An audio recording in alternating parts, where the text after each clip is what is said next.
Through my Facebook feed, I saw yet again that old tired argument, that question. Jet fuel only burns at 1500 degrees, and since steel melts at 2700 degrees, 9/11 was a conspiracy.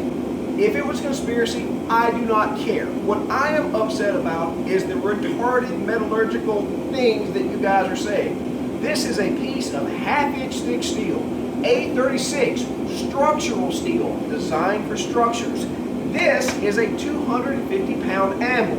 I'm going to put this steel in the back of this anvil, and I'm going to lift this 250-pound anvil with this bar of steel. Now, in my furnace, I have an identical piece of half-inch bar of steel, just like this, and it's going to be around 1800 degrees, just 300 more than jet fuel when it comes out.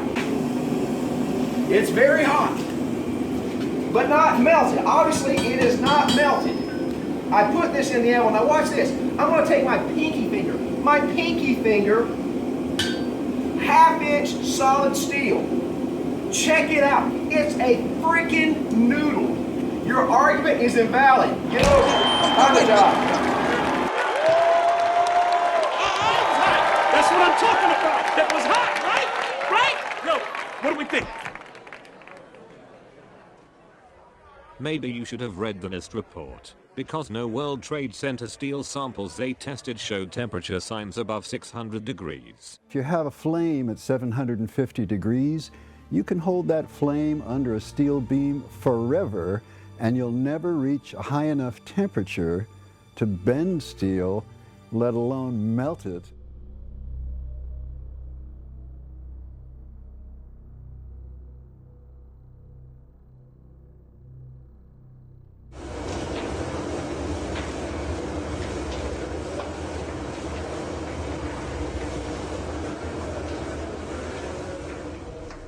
Well, these floor models didn't fail in the furnaces.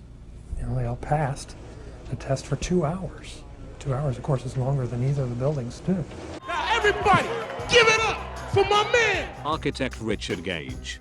So I'm taking time out of my busy day to try to put to rest one of the more moronic things I've seen on the news for the past 14 years, and that's saying something. Through my Facebook feed, I saw yet again that old tired argument. Airplanes crash into two buildings. Buildings catch fire. Buildings collapse at nearly the rate of freefall. A third building, not hit by an airplane, catches fire and also collapses. This one literally at the rate of freefall. For the first time in history, steel skyscrapers collapse because of fire. 3 times in one day. I'm so sick and tired of this argument. Now, I'm not going to make any claims as to what did or did not happen. Although, if it was a conspiracy, other than the official one involving the 19 hijackers, I do care.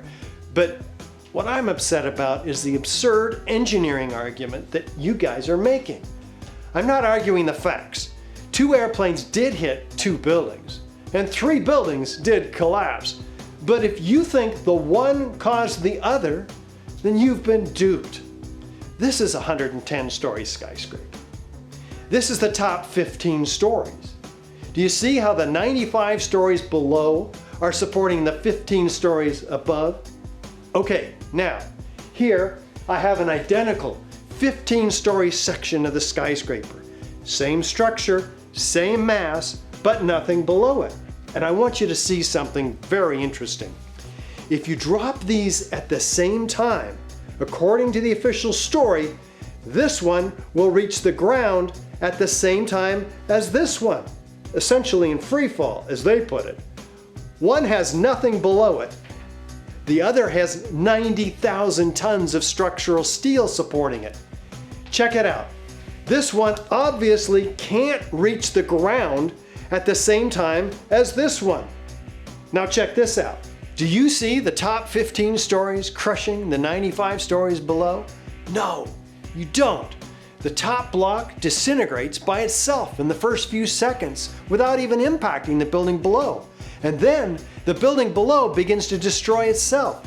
What you see are waves of explosions ripping the building apart, pulverizing nearly all the concrete to a fine powder and ejecting the steel up to 600 feet in all directions.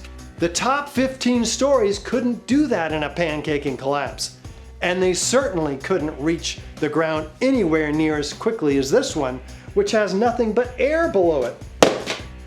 Your argument is invalid. Get over your cognitive dissonance. Find a shrink.